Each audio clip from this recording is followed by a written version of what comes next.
Good evening, I'm Dennis Ward. Welcome to APTN National News. Family and supporters held a candlelight vigil for Natanis Merasty near the Alberta Legislature Thursday night in Edmonton. 24-year-old Merasty from Peter Ballantyne Cree Nation in Saskatchewan was reported missing on May 5th. She was visiting friends in Edmonton. Her car was later located in Saskatchewan about a week later. Her aunt told APTN that the family has not given up hope and is working with the Edmonton police to find her. They're trying. I know they're trying. And we understand that it does take time. It would help if somebody out there that knows something that to come forward, talk to the police, phone that number. Let us know, let them know. We'll find her. November is Runaway Prevention Month, and we have exclusive statistics from the Missing Children's Network on the disappearance of Indigenous children in the country. Here's a special report by Stephanie Desev. Moi, j'ai eu un appel pas longtemps après par les enquêteurs pour nous informer, nous confirmer la bonne nouvelle que la jeune fille avait été retrouvée. On October 27th, a 13-year-old girl from Val d'Or was reported missing. On the same day, the Quebec police asked for the public for help in locating her. This is the kind of good news that Patrick Bergeron of the Missing Children's Network wants to hear. He's been the bridge between police and the families of missing children since 2013. Nous, on travaille dans les dossiers de fugue, dans les dossiers d'enlèvement par parent et ce qu'on appelle les enlèvements criminels, les enlèvements non parentaux. Chaque dossier est différent. The missing girl from Val d'Or is Indigenous. Her disappearance is not an isolated case. Nous, on commence à avoir de plus en plus de dossiers qui sont reliés à des jeunes autochtones. Exclusively for APTN National News, statistics on missing Indigenous children. Executive Director Mélanie Aubu shares the numbers. Au Canada, en 2024, on parle d'à peu près un peu plus de 32 000 disparitions de jeunes. Et sur ces 32 000-là, il y a 23 % qui sont des jeunes autochtones. C'est un très grand pourcentage pour une seule communauté au Canada. The disappearance of Indigenous youth unfortunately affects one gender more than the other. Puis sur ce 23 %-là, il y a 67 % qui sont des filles. The numbers for 2022 and 2023 are similar. 27% in 2022 and 23% of missing children or teenagers were Indigenous. The disparity between girls and boys remains. The reasons behind these numbers remain to be explored. These numbers give food for thought. That being said, when the disappearance of a child from a community is reported, Patrick's approach is modulated. Historiquement, il y a des problèmes. Il y a eu un manque de confiance avec les communautés autochtones, avec les autorités policières ou d'autres instances gouvernementales. If families feel they are not being heard, Patrick will speak to investigators on their behalf. Mon rôle à moi à ce moment-là, c'est de communiquer avec les enquêteurs, voir où en est le dossier, qu'est-ce qui a été fait dans le dossier et comment est-ce qu'on peut améliorer cette communication-là pour que la famille se sente écoutée, épaulée et prise au sérieux. For the families whose child is still missing, the support years later remains. Ils vont nous appeler quand il y a un moment, une journée que ça va pas bien, puis des fois c'est plus dur de parler à leur entourage, surtout après plusieurs années, mais nous on est toujours là. There are two cases of Indigenous girls who are still active in the Missing Children's Network, Shannon Alexander and Maisie Ojik. The two best friends disappeared together in September of 2008. There are Algonquin teenagers from Kitigan-Zibi, Quebec, north of Ottawa. Tout de suite, on a embarqué pour développer les avis de recherche, assurer qu'on peut l'envoyer à les endroits ciblés, offrir un soutien et conseiller la famille aussi, puis offrir les ressources nécessaires pour les aider à retrouver. Their disappearance had a profound impact on the employees of Enfants Retour, who are still in contact with Maisie's family. On a fait la marche du 5e anniversaire, la marche du 10e anniversaire avec la famille aussi. Et on a participé au vieillissement de photos des jeunes femmes. For the organization's 40th anniversary, a wish for answers in the story of Shannon and Maisie is in order. Peut-être qu'il y a quelqu'un qui connaisse quelque chose puis ils n'ont juste pas eu la chance ou sont pas sûrs, mais peut-être c'est le petit casse-tête, le petit morceau pour nous aider à terminer la casse-tête. Stéphanie Desèvres, APTN National News, Montréal. A deadline is fast approaching for the Government of Canada to present a national long-term reform plan for the child welfare system. The Canadian Human Rights Tribunal wants that plan presented on December 22nd. A commission of chiefs established by the AFN to negotiate a new deal in the aftermath of a failed $47.8 billion proposal. It has so far failed to get a meeting with Indigenous Services Minister Mandy Galmasty. The National Children's Chiefs Commission, or NCC, is also trying to secure roughly $9 million in federal funding for negotiations on child welfare reform. NDP MP Lori Idlut called on Galmasty to meet with the NCCC. The government has legal obligations to First Nations children, but the minister has stopped doing the work. This inaction is costing children their lives.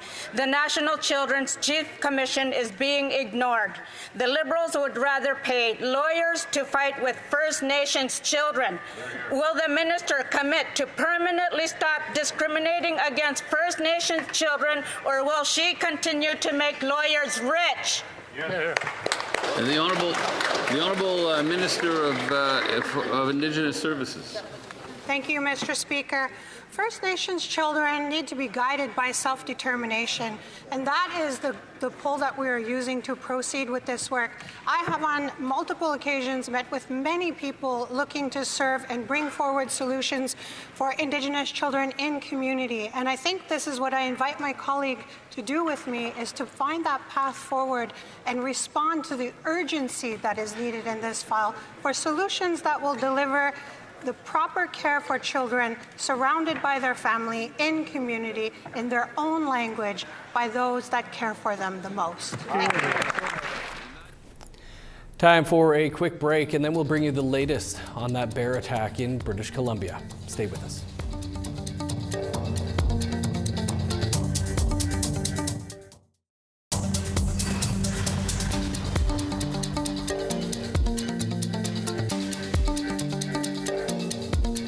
Welcome back. A grizzly bear attack in northwest British Columbia has shaken the small community of Bella Coola. Several people, mostly children, were attacked by the grizzly bear as they walked near their school. 4 are critically injured, with a male teacher taking the brunt of the attack. Officials are warning residents in the area, and they're being asked to shelter in place until the bear can be located. And the Nunavut Nation are providing rides to anyone who needs to travel in the area.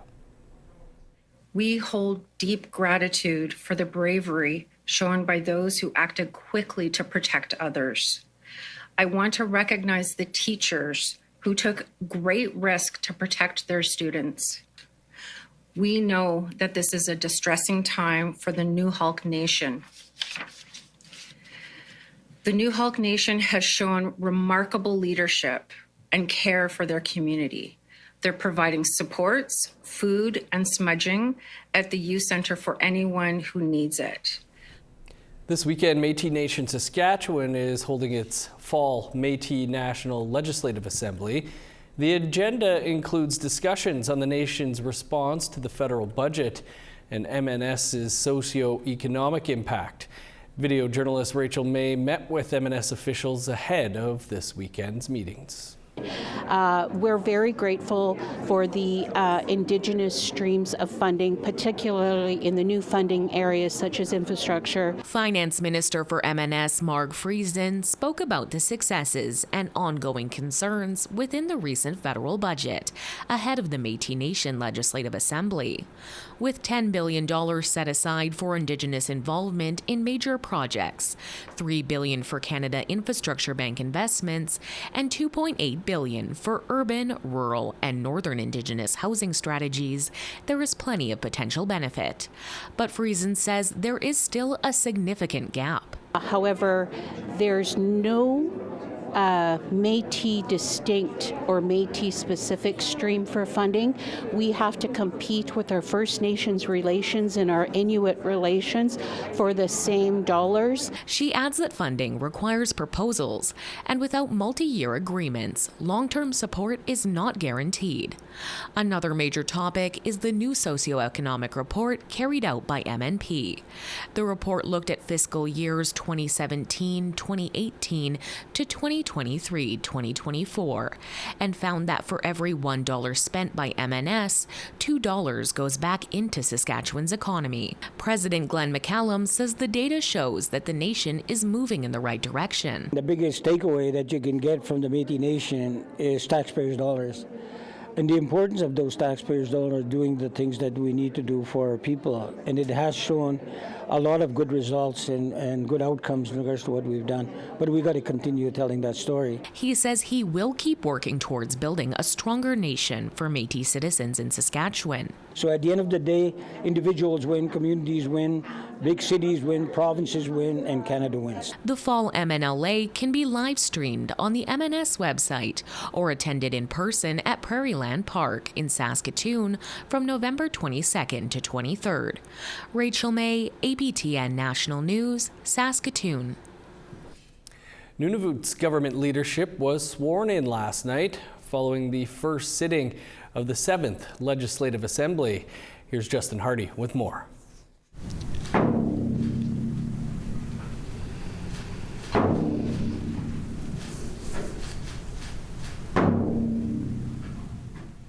The swearing-in of Nunavut's new government leadership was held following the first sitting of the 7th Legislative Assembly.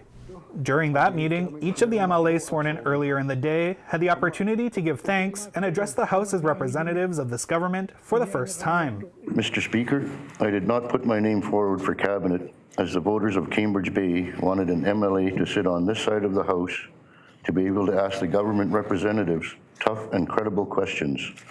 This is what I will be doing during the 7th Assembly. After that sitting was concluded, the Assembly was summoned back to the House to allow the swearing-in of the Executive Council, starting with Premier John Mayne, who spoke of working together during his first speech as Premier.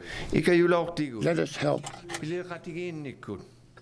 us by collaboration so we can put forth what needs to be done.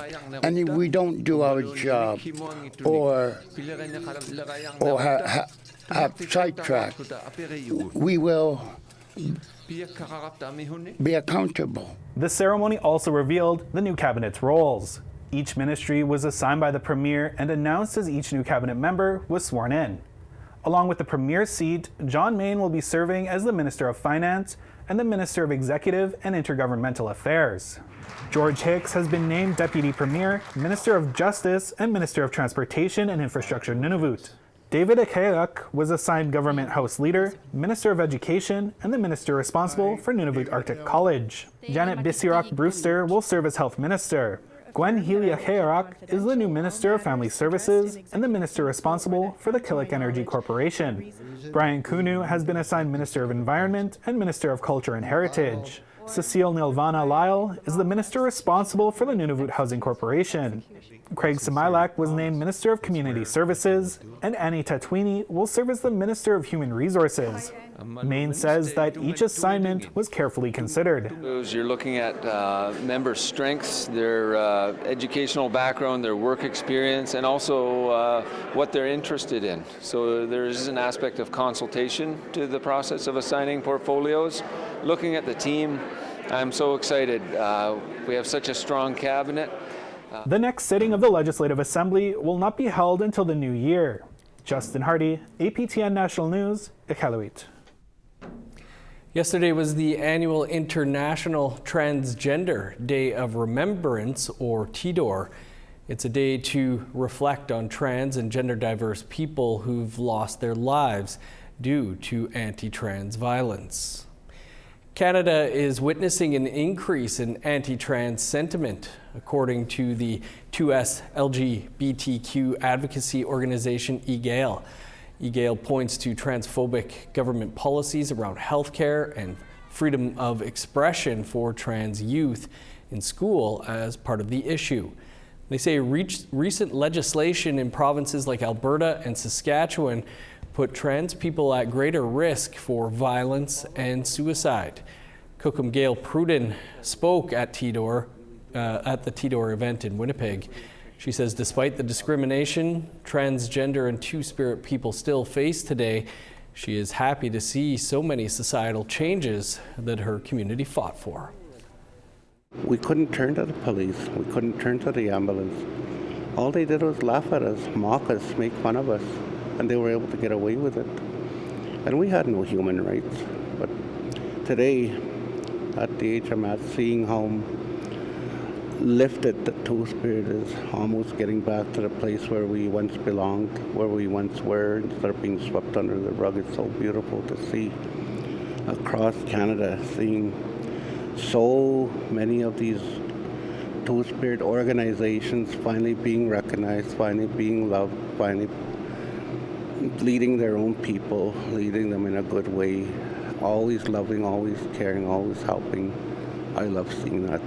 We didn't have that. Still to come here tonight, we'll take you to the Vancouver Indigenous Fashion Week. Stick around.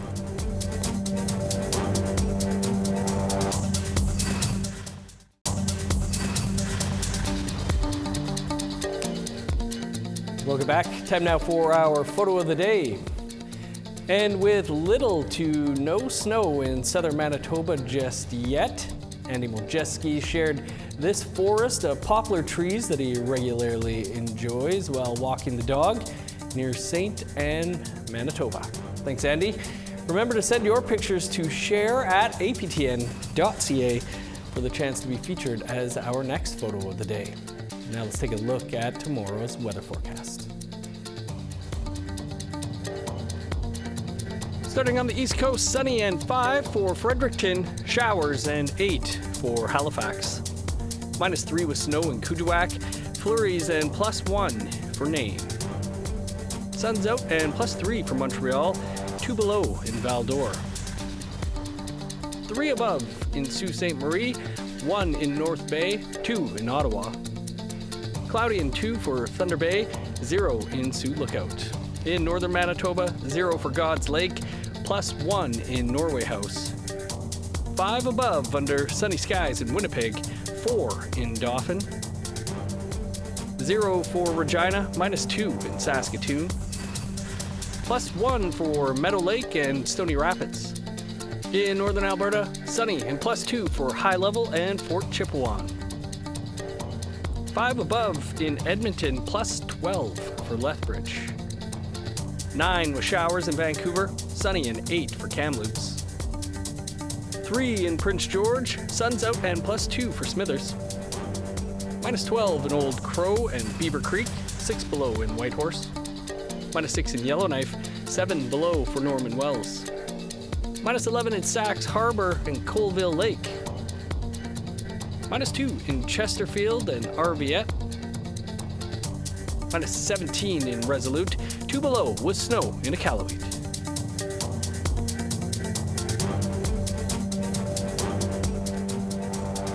Vancouver Indigenous Fashion Week opened Wednesday night, and as APTN's Tina House tells us, organizers are saying the event is an empowering experience.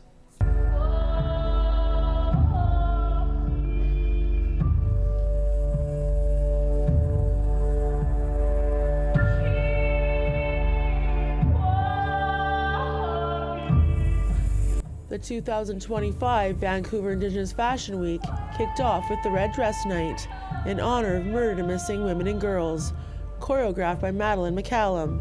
The powerful tribute was meant to raise further awareness of the crisis of MMIWG in Canada. Mandy Campbell was the MC for the evening and says everyone felt the emotions of the opening number. I cried. I was bawling my eyes out behind the stage, and then our crew all surrounded me and they're all holding me and we're all supporting each other in this moment because we all feel the same, that we all have such a huge passion to bring awareness, to bring that light to this dark part of our country. It's a national crisis and we need to do every single thing we can.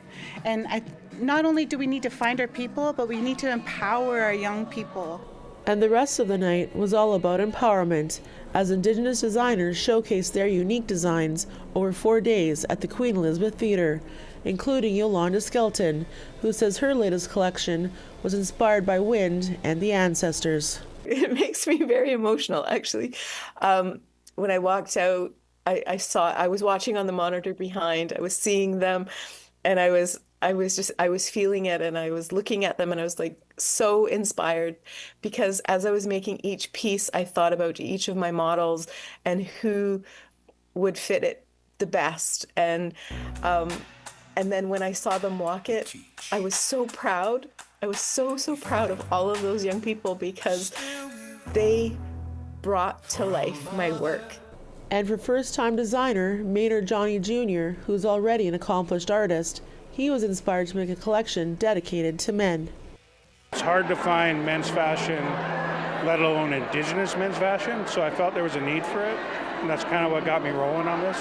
Movie icon Tantu Cardinal was part of this year's Fashion Week, walking for Leslie Hampton. She says the event is making a huge impact, and she's glad to be a part of it. Each model that comes out, they bring a different air to it, you know? And they're celebrating the clothes that they're wearing. And overall, they're celebrating the designer. And the designer is celebrating who they are and where they come from, you know? And it's really an amazing thing. And for VIFW General Manager Caroline Phelps, VIFW is getting bigger and better every year. I'm a residential day school survivor, so my passion for art and the revitalization of our culture is really important to my heart. With over 23 designers showcasing over 4 days and over 100 Indigenous models, Vancouver Indigenous Fashion Week has taken over Vancouver. Tina House, APTN National News, Vancouver. Thanks, Tina. It's Friday, and that means we have a brand new preview of what's coming up on this evening's edition of Nouvelle Nationale. Kim Sullivan from Montreal joins us now. Hey there. Well, we have exclusive numbers from the Missing Children's Network after a number of Indigenous children have gone missing from our communities. Many found, thank goodness. But the stats do show disparities that we will share with you tonight. We also speak about the Ombudsman's report on the implementation of the calls to action of the VIA Commission, and one of our own, the one and only Florent Vallant, intronized in the Canadian Songwriters Hall of Fame. Join us for all of that tonight, 6:30 Eastern. Good stuff. Thanks so much, Kim. You can catch Kim in about a minute and a half from now. That's all the time we have for your APTN National News for this Friday. You can join us right here tomorrow night at the exact same time for APTN National News Weekend. Or for news anytime, visit our website, aptnnews.ca. I'm Dennis Ward. Marcy Miigwech. Thanks for being with us. Have a great night.